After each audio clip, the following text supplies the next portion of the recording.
내일부터 우리 추석 명절에 들어가죠. 추석 명절.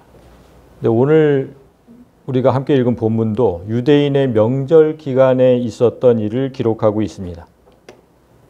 흔히 유대인의 3대 절기, 3대 명절을 인터넷에 한번 쳐보시면 이렇게 나와 있습니다. 가장 많이 나와 있는 게 이거거든요.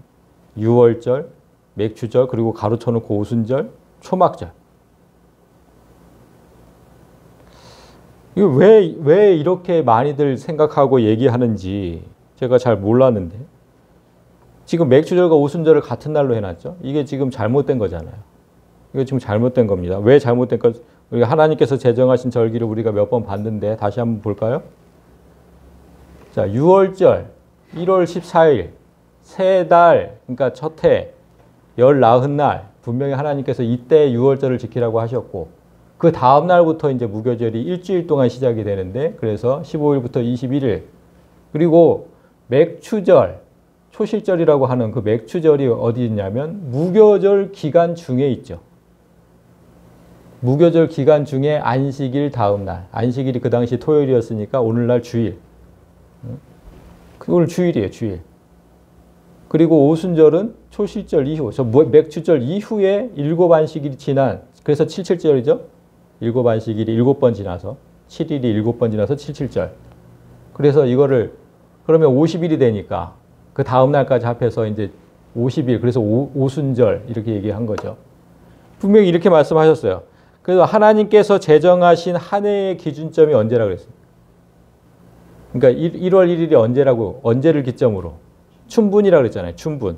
그러니까 해의 낮과 밤의 길이가 똑같아지는 춘분. 이때가 딱 기점이에요. 올해 춘분이 언제였느냐면 3월 20일이었어요. 3월 20일. 그러니까 유대인들에게는 올해가 3월 20일 날 시작된 거죠. 그러니까 하나님은 그 첫 달 14일째 되는 날 6월절을 지키라고 하셨으니까 그날 예수님이 십자가에 돌아가신 거잖아요.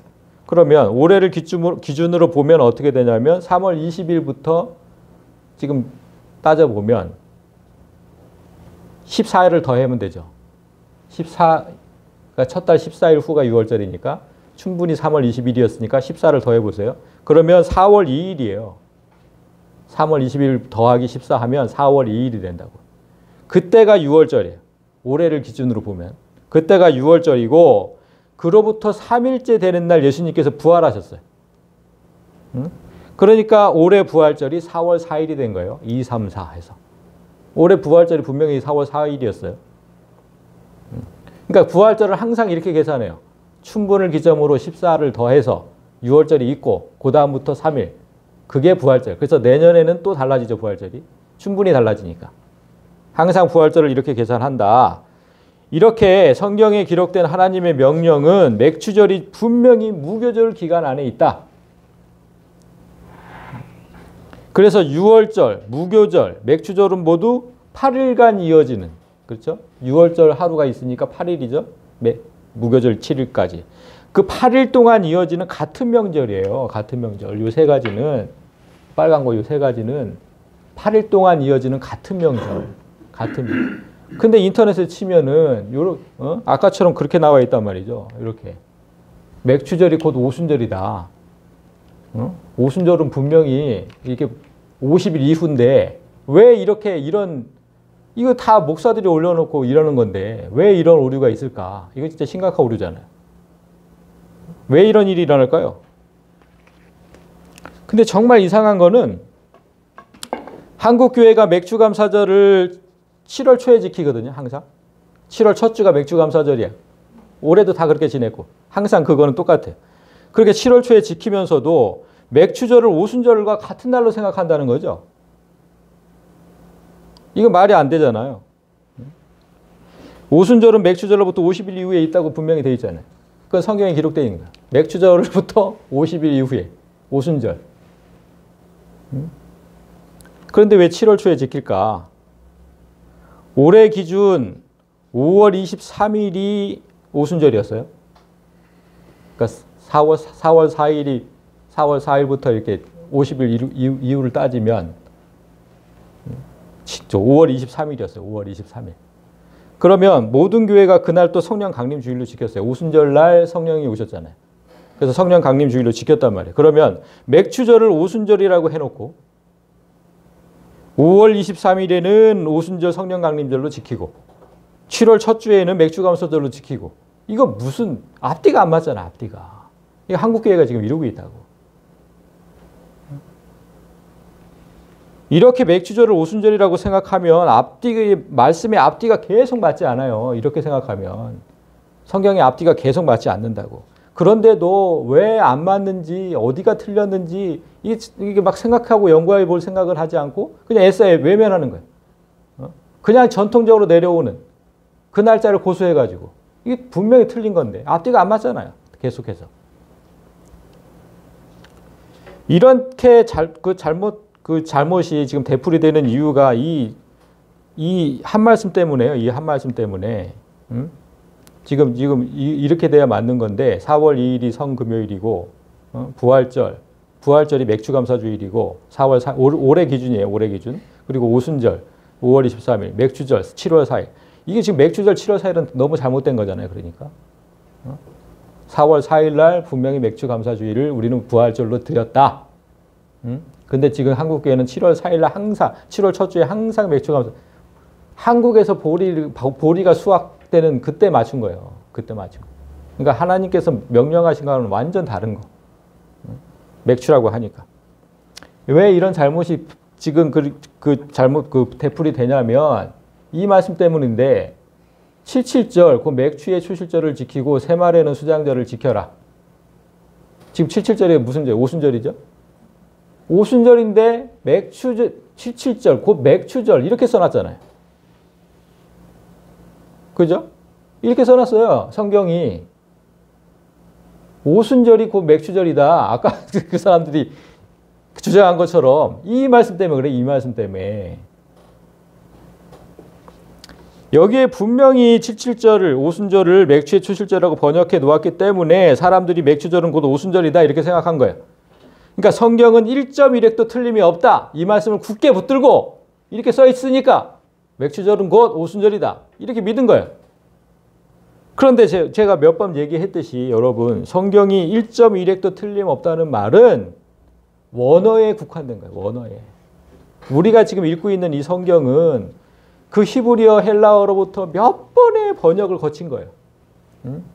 이 언어로 번역되고 이 언어로 번역되고 몇 번의 언어로 번역이 돼서 지금 우리 읽고 있는 성경이 된 거기 때문에 그 번역상의 오류는 얼마든지 있을 수 있어요.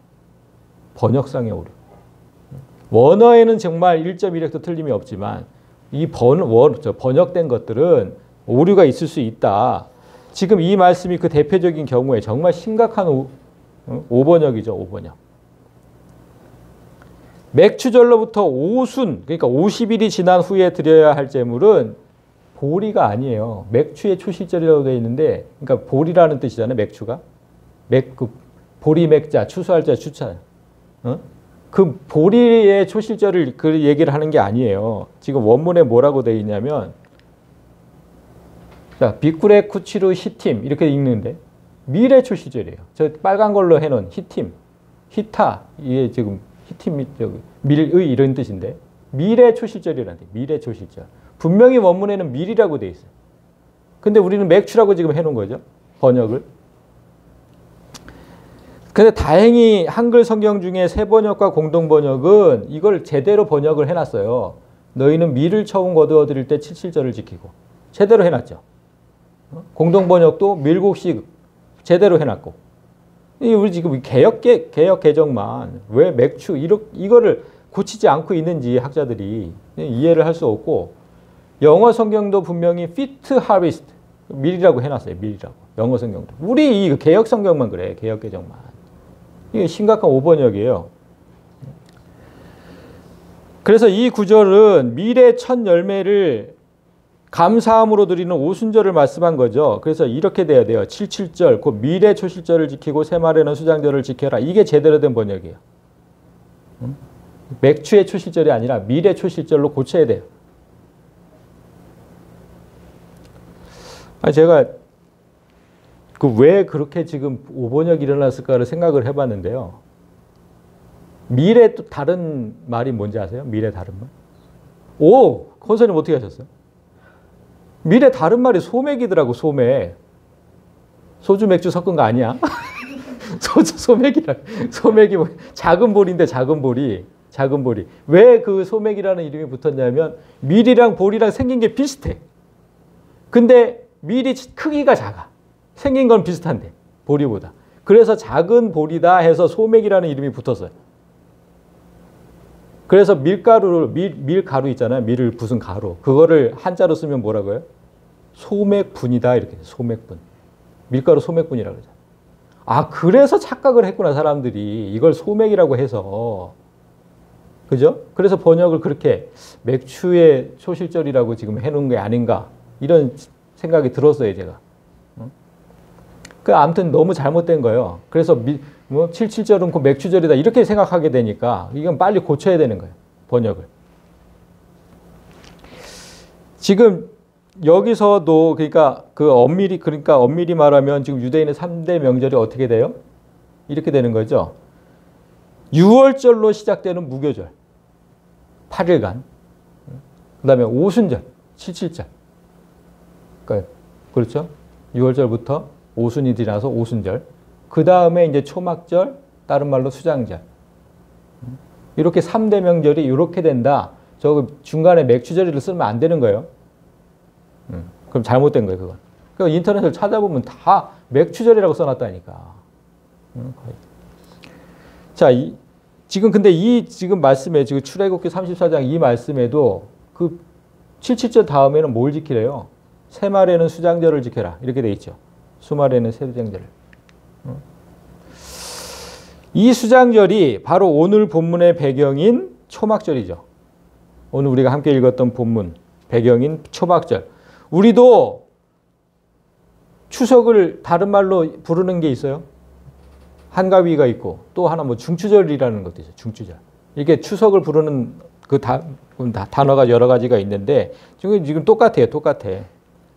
유대인도 그 명절 이름을 뭐 수장절을 초막절이라고도 하고 하나 또 있어요. 뭐라고 할까요? 초막절, 수장절 또 하나 있는 거. 나팔절이라고 돼요. 나팔절. 그러니까 수장절은 무슨 뜻이에요? 거둘 숫자, 저장할 장자. 그러니까 곡식을 거두는 그런 절기에 드리는, 감사로 드리는 수장절. 초막절은 이스라엘 백성이 애굽에서 탈출하고 나서 광야에서 40년 동안 초막을 쳐놓고 그걸 기념하는. 그럼 나팔절은 뭘까요? 나팔절은 왜 붙은 이름일까요? 나팔절. 이 초막절이 시작되기 보름 전에 레위기 23장을 보면 초막절이 시작되기 보름 전에 하나님께서 나팔을 불라고 하세요. 그래서 나팔절이라는 이름이 붙었는데 왜 나팔을 불라고 하셨는지는 잠시 후에 볼 거예요. 먼저 우리가 알아야 할 건 뭐냐면 이 명절이 지금 어디에 있대요? 초막절이. 새말에 있다 그래요. 새말. 새말이 뭐죠? 연말. 새밋이라고, 우리는 새밋이라고 하는데 지금 여기 새말이라고 번역을 해놨는데 연말, 한 해가 다 끝나는 날. 이때 있다고 그러잖아요. 근데 분명히 연말에 있다고 그랬는데 이 말씀을 보면 이스라엘 자손에게 말하여 이르라. 일곱째 달 15날은 초막절이니 여호와를 위하여 이랫동안 지킬 것이라. 초막절이 지금 언제 있대요? 7월 15일부터 일주일간 계속된다. 그러니까 1년 중에 가장 중간 7월에 있는데 왜 새밋이라고 하셨을까? 1년 연말이라고 하셨을까? 이것도 이상하잖아요. 이것도 번역이 잘못됐을까요? 앞뒤가 안 맞아요. 앞뒤가. 그죠? 여기는 분명히 새말의 수장절을 지키라고 했는데 여기는 일곱째 달 7월 15일. 이게 왜 이렇게 됐냐면요.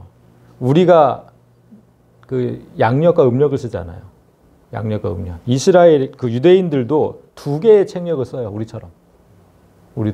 그 유대인들이 원래부터 사용하던 그 책력이 있었는데, 그러니까 달력이 있었는데 하나님께서 새롭게 제정해서 주신 책력이 있어요. 유대인들에게는 하나님께서 제정하신 그게 출애굽한 날을 기점으로 해서 시작이 돼요. 출애굽한 날을 그죠. 그러니까 우리 영적으로 우리가 마귀로부터 해방된 그때 우리는 이렇게 생각하면 되죠. 그때를 하나님께서 뭐라 그러셨냐면 아빕월. 이때가 지금부터 1월이다 이렇게 얘기하신 거예요. 니네한테는 지금부터가 1월이다. 아빕월. 그 아빕월이 무슨 뜻일까? 어린 이삭이라는 뜻이거든요. 어린 이삭. 어린 이삭 하면 생각나는 게 뭐 없으세요? 어린 이삭. 자, 볼까요? 자, 한국에 양력, 음력이 있고 이스라엘엔 종교력과 민간력이 있어요. 원래 그들이 쓰던 건 민간력. 하나님께서 새로 제정해 주신 종교력. 근데 종교력의 1월은 아비월이다. 그 뜻이 어린 이삭이다.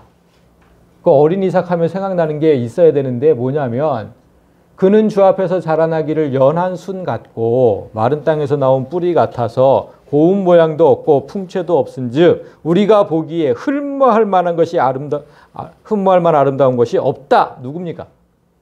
예수님이잖아요. 지금 예수님을 얘기하신 거예요. 하나님은.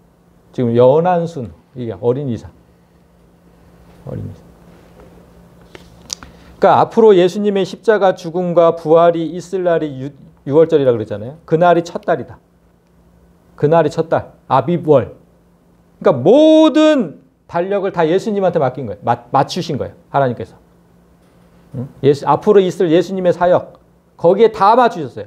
뭐 6월절도 그렇고 오순절도 그렇고 지금 초막절도 그렇고 다 예수의 사역에 맞추셨어요. 그게 하나님께서 새롭게 제정하신 종교력이다. 종교력. 그러니까 이 종교력의 시작이 춘분이라고 그랬잖아요.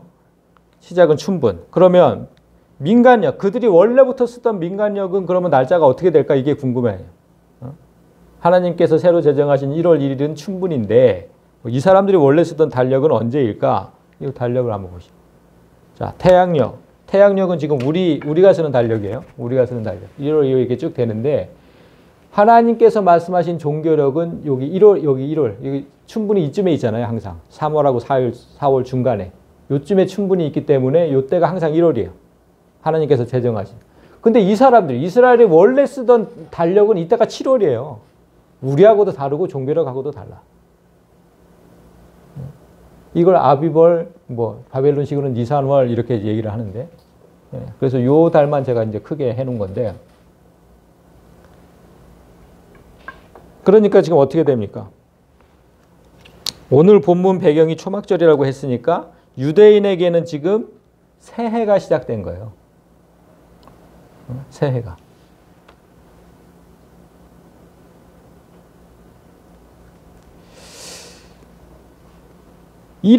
그런데 1월 1일에 지금 명절이 시작되지 않고 지금 뭐라 그랬냐면 여기서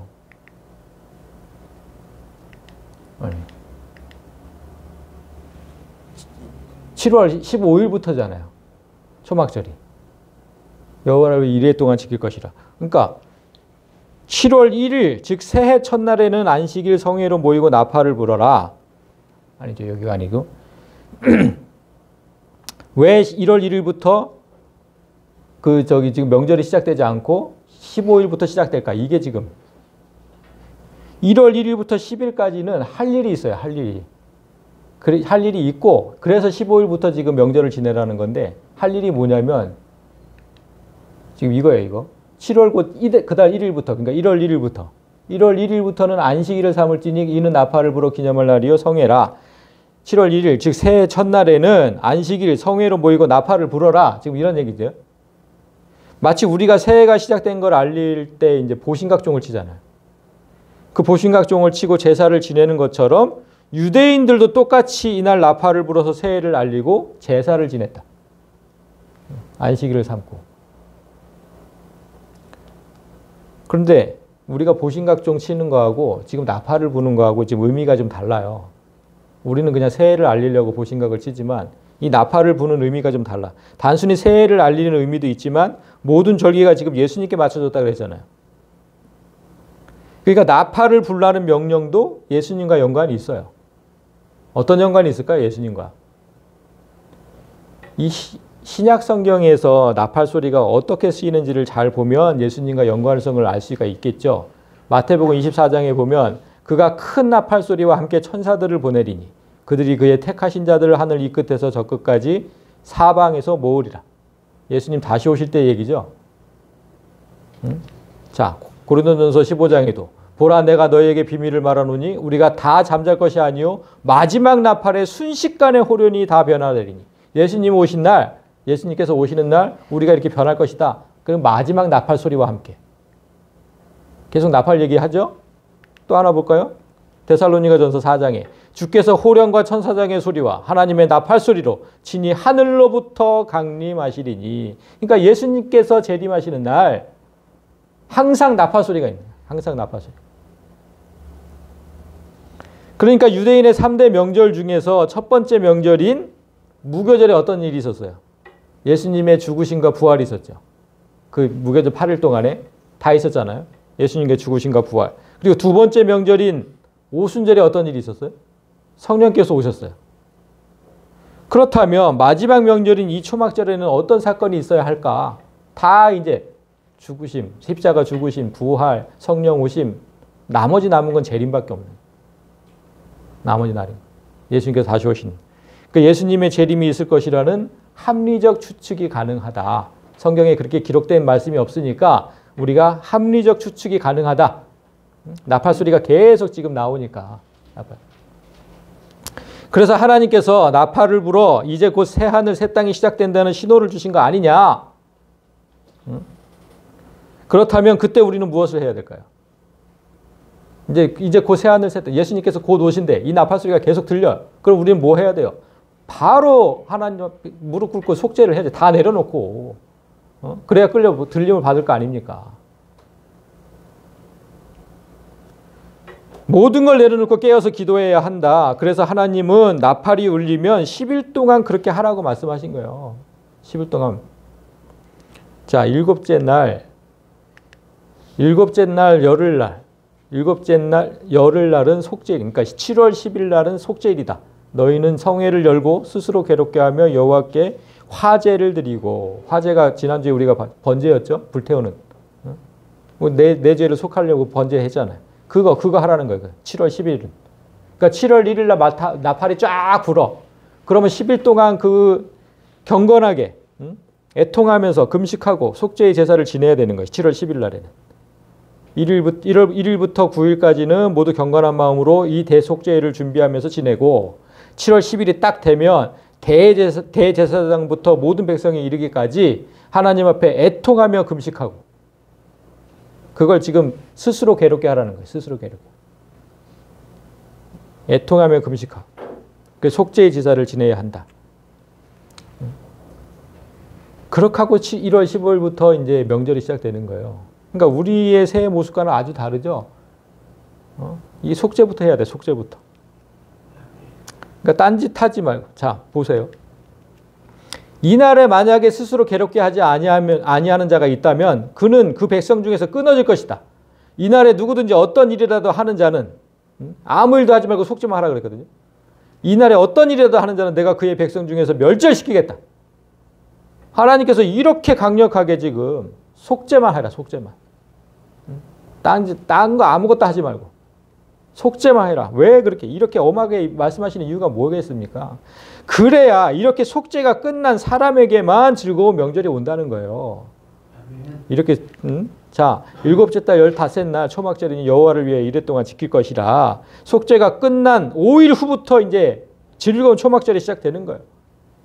얼마나 즐거운지. 자, 40절. 너희가 아름다운 나무 실과와 종려나무 가지와 무성한 나무 가지와 시내 버드를 취하여 너희의 하나님 여호와 앞에서 이래 동안 즐거워할 것이라. 아주 즐거운 명절이야. 아주 즐거운 명절. 속죄가 끝나고 나면 새하늘 새 땅이 온다는 나팔이 울리면 그때부터는 흥청망청 지내지 말고 깨어서 기도해라. 그러면 아주 즐거운 명절을 지낼 수 있다. 지금 이렇게 말씀하신 거예요. 지금 이 나팔, 속죄, 명절. 여기서 우리가 뭔가 깨달아져야 되는 거잖아요. 여기서 깨달아져야죠. 우리에게 나팔은 매일 울리고 있거든요. 어떤 나팔이 울립니까? 나팔이 지금 어떻게 또 쓰이는지 볼까요?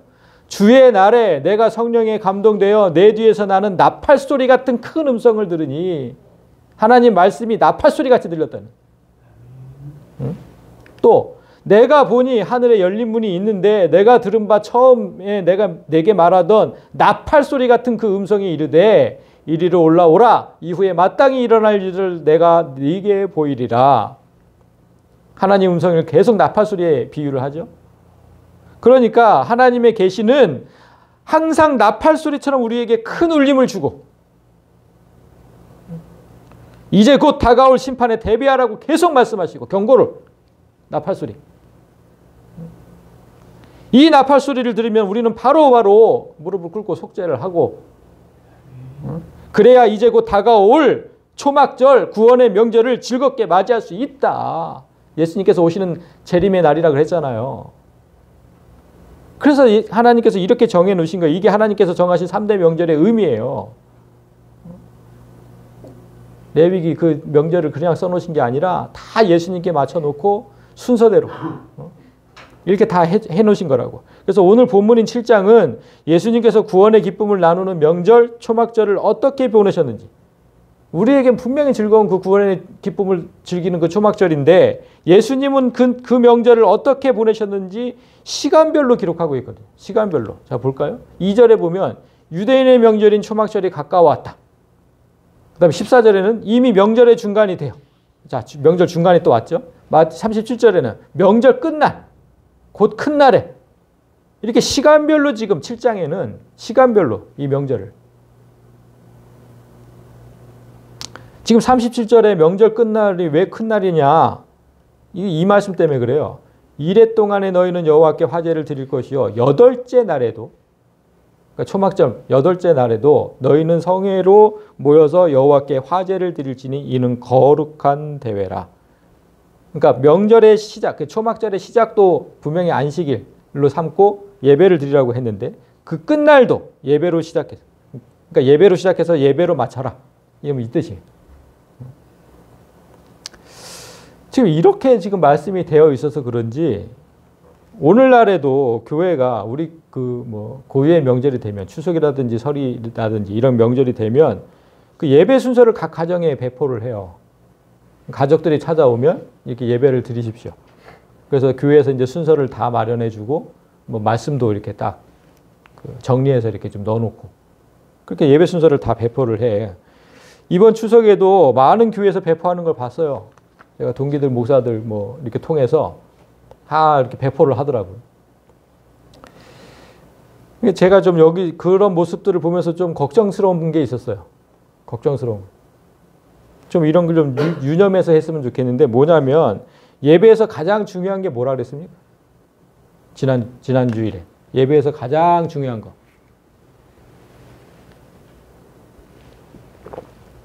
흠이 없는 제물이잖아요. 흠이 없는 제물. 예배자예요. 예배에서 가장 중요한 건 다른 거 아니에요. 예배자. 예배자가 흠이 없어야 하나님께서 향기로운 향기로. 분명히 얘기했잖아요. 예배자가 가장 중요한 건데 추석에 모인 가족 중에는 하나님을 모르는 가족이 있을 수 있고 그런 행사를 기뻐하지 않는 가족이 있을 수도 있잖아요. 교회는 다니는데 아무 냉랭한 사람들도 있을 수 있잖아요. 그러니까 예수와 나를 동일시하지 않아서 흠이 있는 채로 예배드리는 가족이 있다면 우리가 예수의 내 죄를 전가하고 이런 거 다 얘기했잖아요. 근데 예수와 나를 동일시하지 않아서 흠이 그냥 잔뜩 있어. 그런데 그런 채로 예배를 드리는 거예요, 지금. 그러면 어떻게 돼요? 그건 하나님을 경배하는 예배가 아니라 오히려 하나님을 모독하는 예배가 될 수 있는 거예요. 늘 얘기했잖아. 우리가 여기가 여호와의 식탁이라고. 흠이 없는 음식들로 다 있어야 되는 거예요. 근데 죄투성이들만 앉아있으면 그 하나님을 모욕하는 거잖아. 그러니까 이렇게 지금 그 추석에서 가정 예배 드리라고 할 때 그냥 전 너무 걱정스러운 거예요. 걱정스러운 거. 그 가족 중에는 별 사람들이 다 있을 건데. 그러니까 제발 예배라는 표현을 함부로 쓰지 않았으면 좋겠다는 거죠. 예배라는 표현은. 그건 정말 위험한 거예요. 우리가 지난주 예배가 무엇인지 배웠으니까 이제 무슨 뜻인지 잘 아실 거고 하나님께서 왜 초막절 전에 속죄일을 두셨는지 깊이 묵상해야 돼요. 반드시 내 죄를 없애고 그리고 예배를 드려라. 그리고 다시 본문으로 돌아와서 요한복음 7장이 이제 지금 초막절이라는 명절을 이렇게 시간별로 자세히 기록한 이유가 있을 건데요. 그 구원의 기쁨을 나누는 명절에 정작 구원자 되시는 예수님은 명절 내내 철저하게 배척당하고 핍박당했다는 사실을 알려주기 위해서요.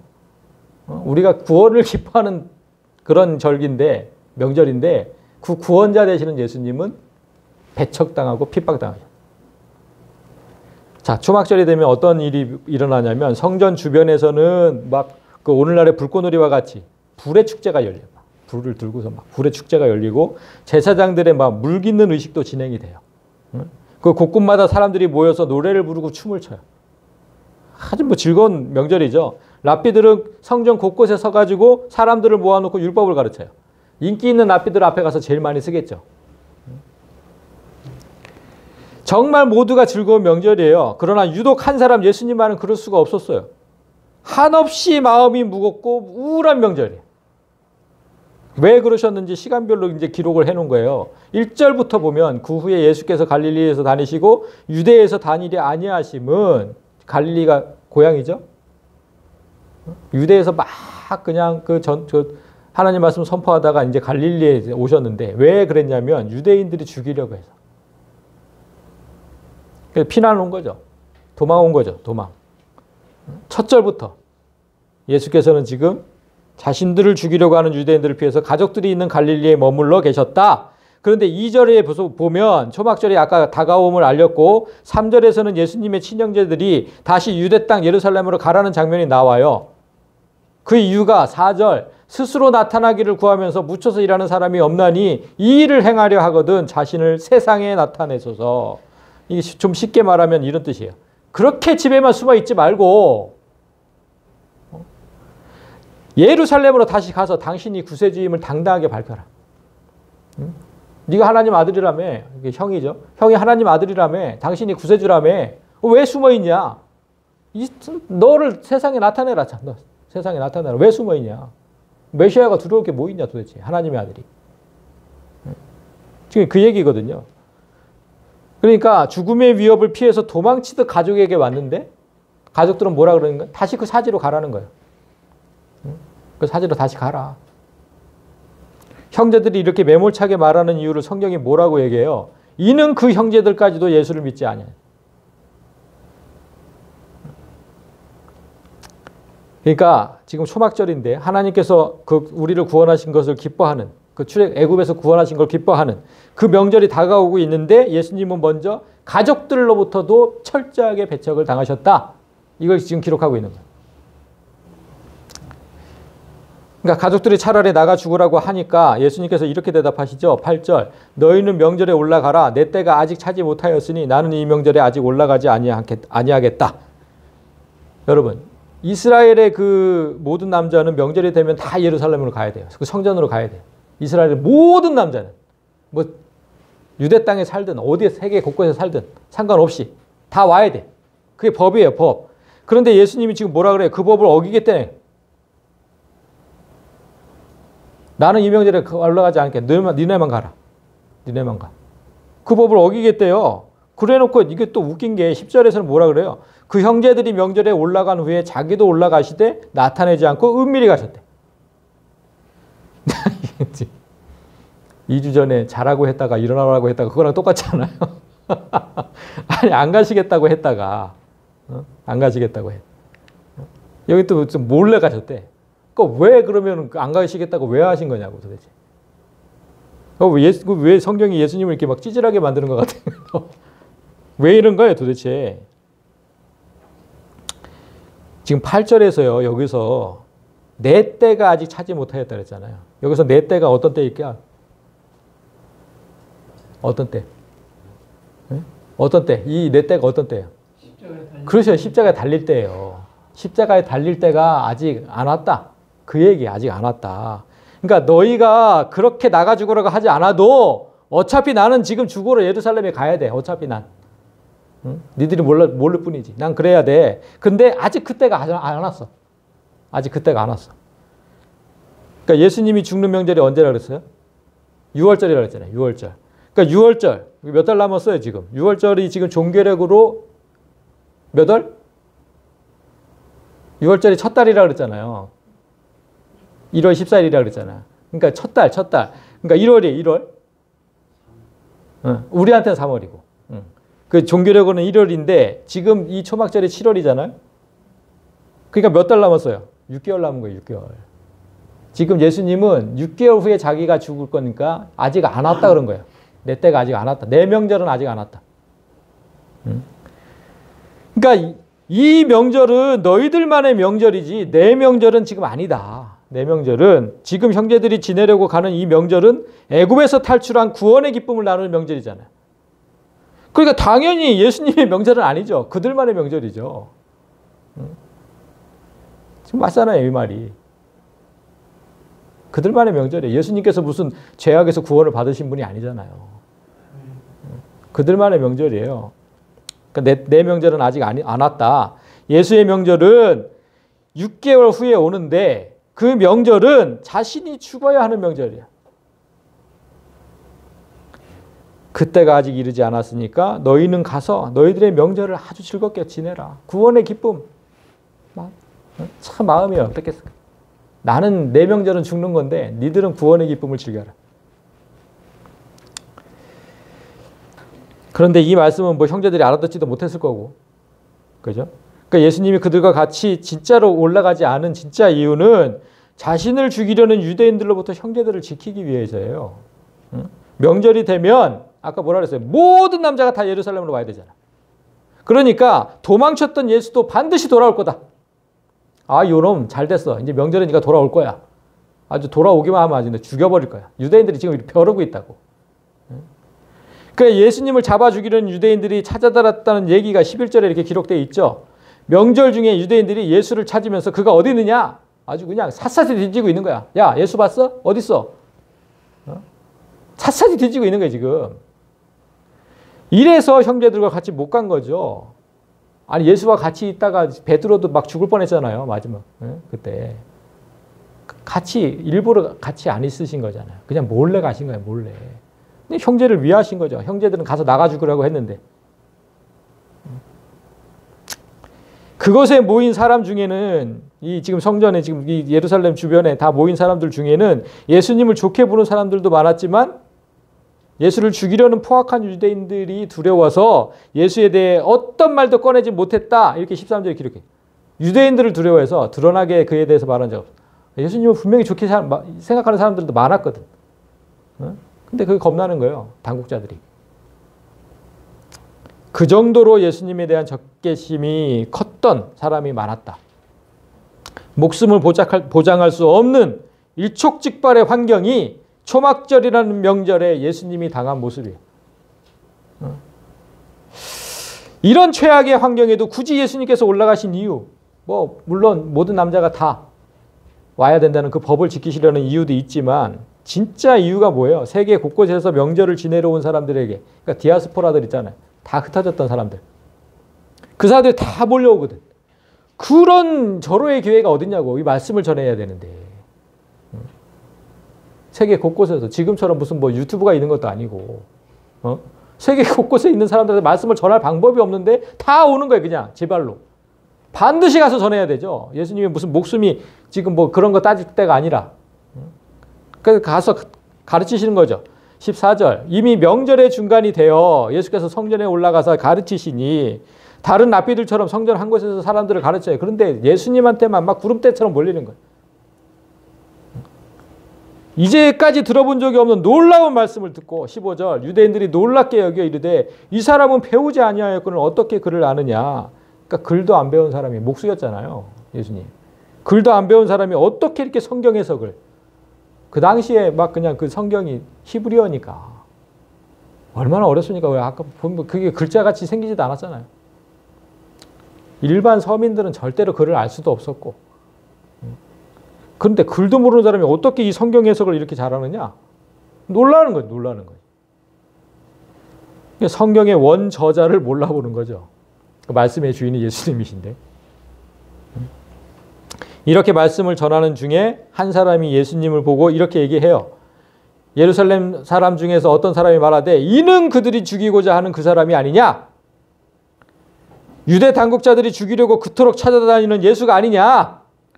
여러분, 초막절 닷새 전에 무슨 날이 있다고 했죠? 닷새 전에 대속죄일이 있어요. 대속죄일. 속죄제사를 지내는 방법을 지난주에 우리가 살펴봤는데 동물에게 안수하면서 자신의 죄를 전가하고 그 동물과 나를 동일시한 후에 그 동물을 태워 죽여야 했잖아요. 그때 동물을 죽이고 가죽을 벗기고 각을 뜨는 작업을 누가 해야 한다고 했습니까? 나야, 나. 죄를 지은 나. 내가 해야 된다고 그랬잖아요. 내가. 지금 이 구절 뭐 어떻게 보이세요? 죄인들이 죽여야 할 예수가 아니냐고 지금. 그들이 죽이고자 하는 그 예수, 그 사람이 아니냐? 내가, 내 죄인인데 죄인들이 죽여야 하는 그 사람이 아니냐? 딱 그 말이지, 그 말이지. 내 죄를 전가할 제물, 그 예수가 아니냐? 보라, 드러나게 말하되 그들이 아무 말도 아니하는도다. 당국자들은 이 사람을 참으로 그리스도인 줄 알았는가? 저 사람이 저렇게 대놓고 설교하고 다니는데도 당국자들은 왜 안 잡아가는 거냐? 그들도 저 사람을 진짜 그리스도인 줄 아는 거 아니냐? 그 얘기예요. 아니 그렇게 뭐 예수를 잡아 죽이려고 혈안이 돼서 찾으러 다니더니 저렇게 대놓고 설교하고 있는데 왜 안 잡으니? 왜 안 잡아내니까? 너무 의아해하는 거예요. 그리고 이런 의문이, 이 사람의 이런 의문이 7장 전체에 계속 기록되고 있어요. 이런 의문이. 볼까요? 6절에서 지금 예수님께서 내 때가 아직 이르지 않으냐 이렇게 얘기하셨잖아요. 그리고 30절에 보면 그들이 예수를 잡고자 하나 손을 대는 자가 없으니 이는 그의 때가 아직 이르지 아니하였으며 다시 한번 얘기하고 44절에도 그 중에는 그를 잡고자 하는 자도 있으나 손을 대는 자가 없어. 그러니까 아무도 손을 대서 잡아가려고 하지 않았다는 거예요. 그렇게 혈안이 됐는데 이 얘기를 계속해요. 7장에서. 왜 계속하면 항상 이유가 있다 그랬잖아요. 성경이 계속 반복해서 얘기하는 건 이유가 있다. 왜 그랬을까요? 왜? 여러분 제가 그 얘기를 한 적이 있죠. 내가 언제 죽을지를 아는 방법. 내가 언제 죽을지 알고 싶어? 내가 언제 죽을지. 알 수 있지. 알 수 있지. 지금 이 말씀에 나오는 거예요. 이 말씀에. 제가 얘기한 적 있었죠. 기억나세요? 언제나 그랬어요? 사명. 자, 우리는 모두 이 땅에 올 때 그냥 온 게 아니야. 하나님께서 이 땅에 딱 이렇게 앵애하고 태어나게 하실 때 그때 하나님께서 그냥 보내신 게 아니라 우리 옛날에 그런 국민교회 헌장에 역사적 사명을 띠고 이랬어요. 역사적 사명. 하나님께서 각자에게 다 사명을 주셨어요. 네가 이 땅에 가서 하고 올 일. 그걸 주셨다고. 그래서 그 할 일, 하나님께서 부여해 주신 그 사명이 끝나기 전에는 절대로 죽지 않아. 그러니까 내가 언제 죽을지 알려면 그 사명이 뭔지를 깨달으면 돼요. 하나님께서 내게 부여하신 그 사명이 뭔지를 그 말씀 보고 기도하면 분명히 알거든요. 자기에게 주신 사명을 분명히 안다고. 그거부터 이제 깨달으면. 그러면 이거를 하기 전까지는 어떻게든 안 죽어요. 어떻게든 안 죽어. 그러니까 예수님께서도 지금 자신이 받은 사명, 십자가에서 죽어야만 하는 그 사명을 감당하기까지는 절대로 죽지 않는 걸 아시니까. 이렇게 담대하게 자기를 죽이려고 하는 사람들 앞에서 담대하게 복음을 선포할 수 있었던 거죠. 아직 6개월 남았잖아요. 아직 6개월 남았어요. 그러니까 모든 생명은 하나님께 달려있음을 명심하셔야 돼요. 모든 생명은. 내가 아무리 죽지 않으려고 해도 하나님께서 정해주신 생명이 끝나면 그냥 죽을 수밖에 없고 내가 아무리 죽고 싶어도 하나님께서 정해주신 그 사명을 다 끝내기 전에는 절대로 죽지 못해. 제가 맨날 죽는 걸 소원해도 제가 무슨 사명이 있는지 아니까 그 전에는 절대 죽을 수 없어요. 지금 예수님께서도 지금 이런 거예요. 이런 거. 아무도 손을 대는 자가 없었다. 6개월 남았거든. 이제 우리가 함께 읽었던 명절의 마지막 끝날을 볼까요? 명절 끝날, 그 큰 날에 예수께서 서서 외쳐 이르시되 누구든지 목마르거든 내게로 와서 마시라. 자, 초막절의 끝날, 곧 거룩한 성회가 있는 큰 날, 예수님께서 마지막으로 설교하신 내용이죠. 그러니까 명절 내내 하셨는데 이게 지금 마지막 설교죠. 끝날이니까. 이때 무슨 설교하셨어요? 6월절에서 십자가에서 죽을 자신을 먹고 마시라는 거예요. 6개월 후에. 이 설교를 하신 이유는 초막절에 무슨 어떤 행사가 있었는지 아까 제가 잠시 말씀을 드렸는데 제사장들이 실로암 연못에 가가지고 물을 길어와서 성단 제단에 이렇게 부어요. 그런 의식들이 있었어요. 그런 의식들이. 그 옛날, 그러니까 초막절이라고 그랬잖아요. 그 옛날 조상들이 광야에서 초막을 짓고 생활할 때 어떤 일이 있었냐면 막 백성들이 목말라 할 때 반석에서 물이 나왔잖아요. 큰 바위에서 물이 터져 나왔잖아요. 그걸 지금 상기시켜 주면서 메시아가 줄 축복을 기대케 하는 거예요. 그래서 제사장들이 물을 길어다가 제단에 붓는 거예요. 초막절이니까. 그 생각을 하면서. 이 행사가 다 끝나고 나서 이제 마지막 날, 제사장들의 그 물 기는 행사가 다 끝나고 나서 예수님께서 이 설교를 하신 거예요. 그렇게 물을 갖다가 계속 붓고 이런, 근데 그 물은 언제든지 한번 마시고 나면 또 목마르잖아. 누구든지 목마르거든 내게로 와서 마셔라. 사람의 몸은 70% 이상이 물로 채워져 있어요. 뭐 애들은 뭐 80%, 90%까지 육박하게끔 애들은 더 물이 많거든요. 그래서 겨울에도 안 춥잖아요, 걔들은. 뜨거운 물이 그냥 가득 차 있어서. 우리 노인네들이 추위를 잘 타는 이유가 물이 자꾸 빠지니까. 물이 자꾸 빠져.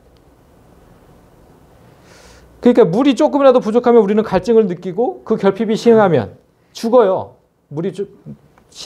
결핍이 심하면 죽어버린다고. 그래서 이제 곧 자신이 영원히 목마르지 않고 죽지 않는 물이 되어주겠다고 말씀하신 거잖아요. 38절 나를 믿는 자는 성령의 이름과 같이 그 배에서 생수의 강이 흘러나오리라.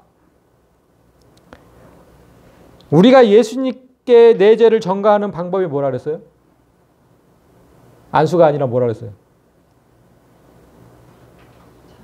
한 주전이다 다 믿음이라 그랬잖아요. 믿는 거. 예수를 믿는 거.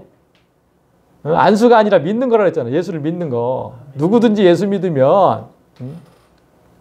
지금 이거 얘기해요. 나를 믿는 자는.